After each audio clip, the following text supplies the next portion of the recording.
What I'm going to talk about is waiting and the impacts of waiting on patients. And we spend a lot of time talking about waiting, and we talk about detox, and that's at the end of the journey. And we consume a huge amount of effort on the discussions around detox. And actually the waiting starts right at the beginning of the journey. It doesn't start just at the end. It's all the way along the journey. And we have to start respecting our patients' time. Because every system is perfectly designed to deliver the results it achieves. And if we carry on working the same way and assuming that we're going to get a different result, that is the first sign of madness. We need to change the way that we work. Because the challenges for our patients are that they get delays, they're disempowered already, they're frightened, they're anxious, harm, and worse. And our staff become exhausted. And there's been lots of publications, this is from the College of Physicians, about hospitals on the edge. And that's hospitals full of work in progress. Patients lying in hospital beds are work in process. There is no randomised controlled trial of the hospital bed. The randomised controlled trials are for the interventions. Waiting is not a passive process, and waiting anywhere in the journey for somebody who's acutely unwell results in the risk of increased harm. Anybody here know of acute condition that gets better faster the longer you delay the appropriate treatment?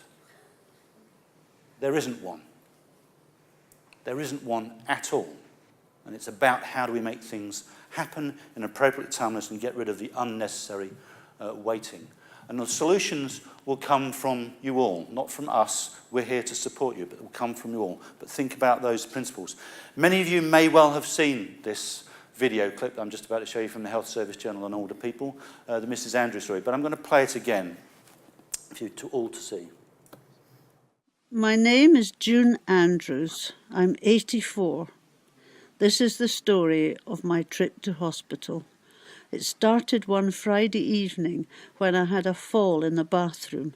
My husband called the out-of-hours doctor, who told us to call 999.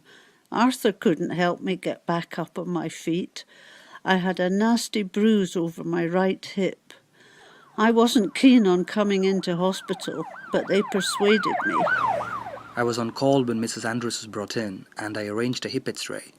There was no fracture, but some blood and urine tests showed that she was a little dehydrated and had a possible water infection. Mrs. Andrews was moved on to the acute medical unit. She was getting close to breaching the 4-hour target. It was also getting late, and the AMU was a safer place to assess her and get her back on her feet.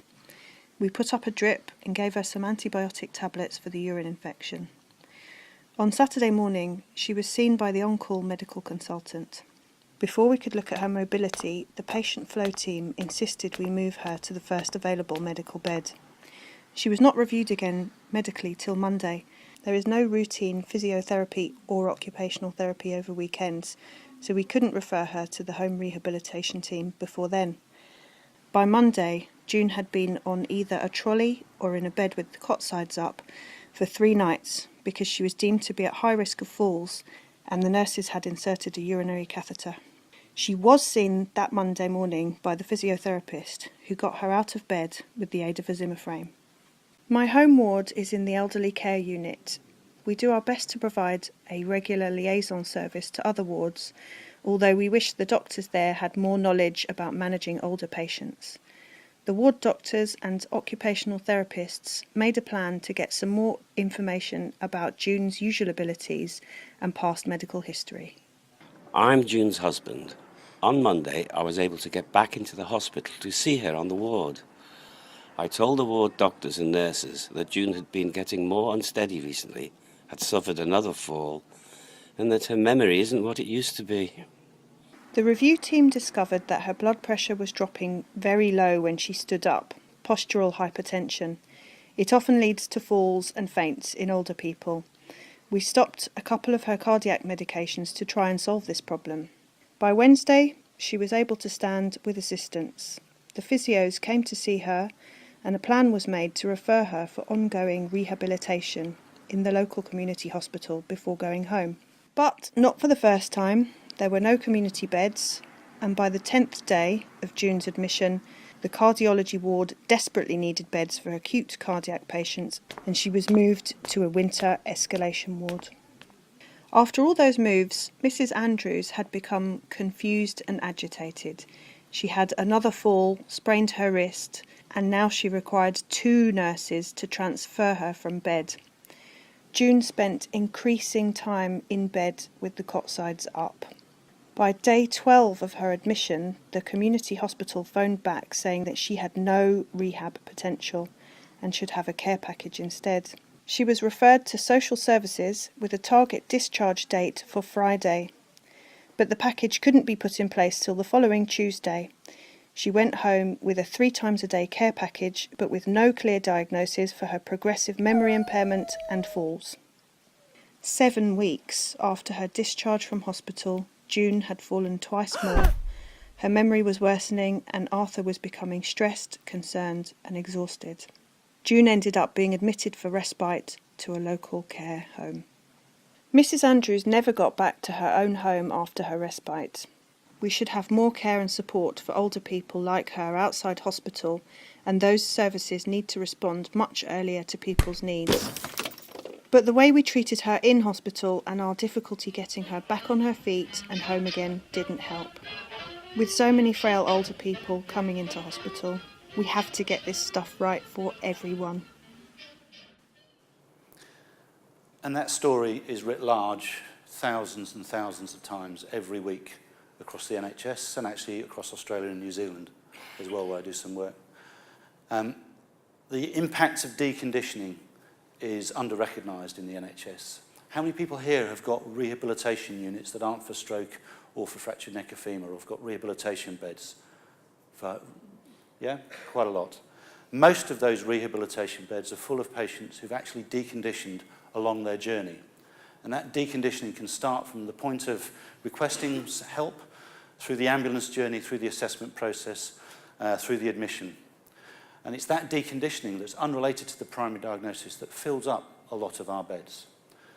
Most patients who are frail and elderly are admitted with mild to moderate acute illness. A small proportion are admitted with true catastrophic ill health.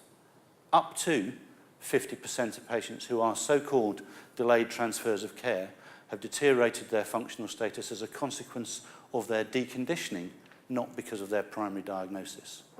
And avoiding that deconditioning across the totality of the journey, not just in hospital, but the totality of the journey, is the key thing that will help to get our flow better. So it's 80% of those patients are admitted with mild to moderate acute illness. And if we fix early and mobilise early, we have a chance to hit that window of opportunity for discharge for this group of patients, which is usually fairly short and fairly early. And if you miss it, you are condoning that person to a protracted length of stay and a poor outcome. And if we were doing that to children, there'd be a national outcry. But this is what's happening in our systems across the world to frail older people. And we've known about it for a long time.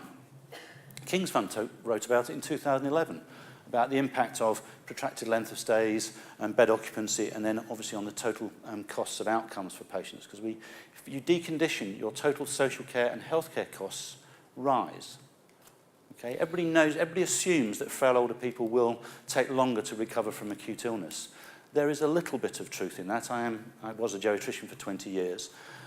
There's a little bit of truth in that, but what frail older people are very good at, if we make it happen, is deconditioning very rapidly. And it's that deconditioning that results in protracted length of stays. Because this is what we do to people in hospital. And across our system, they get a bit of care, and then they wait. Then if they're in hospital, they'll get some sleep deprivation. Hospitals are perfectly designed to be sleep deprivation units. We try and reduce that sleep deprivation, but it's very frequent. They then get a bit of care, and then they wait. And then I have some more sleep deprivation. Most of that waiting is unnecessary. The problem is that that waiting is not passive. It actively generates harm. So waiting and sleep deprivation can result in deconditioning. And that deconditioning is physical, psychological, cognitive, and social. Okay? I always used to panic were the patient who came in with dementia if they were staying in hospital longer than a couple of days, because they will have forgotten how to manage at home. Fix them early, fix them assertively, get them up, get them going, get them home, because most have mild to moderate acute illness. And they decondition into a second phase illness and a third phase illness because of the unnecessary waiting that occurs. How fast can that deconditioning occur? This is pulled from a number of studies internationally. It's very well recognised. Okay? So in the first 12 to 24 hours, you can lose 2 to 5% of your quadriceps power generation. Now, Professor Archie Young did some work in the Royal Free in the early 90s and found that a group of free-living 85-year-old women, in 85-year-old free-living women, they were using 100% of their quadriceps power generation just to stand up.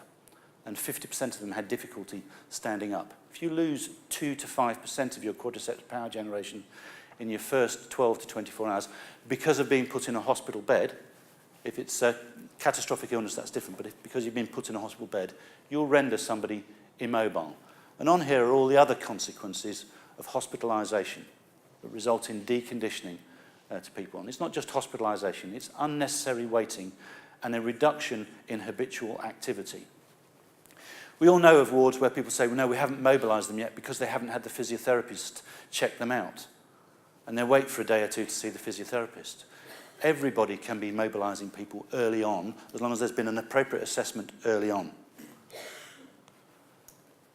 There's some start figures here. If you're admitted as an emergency at the age of 85, 48% of them are dead within a year.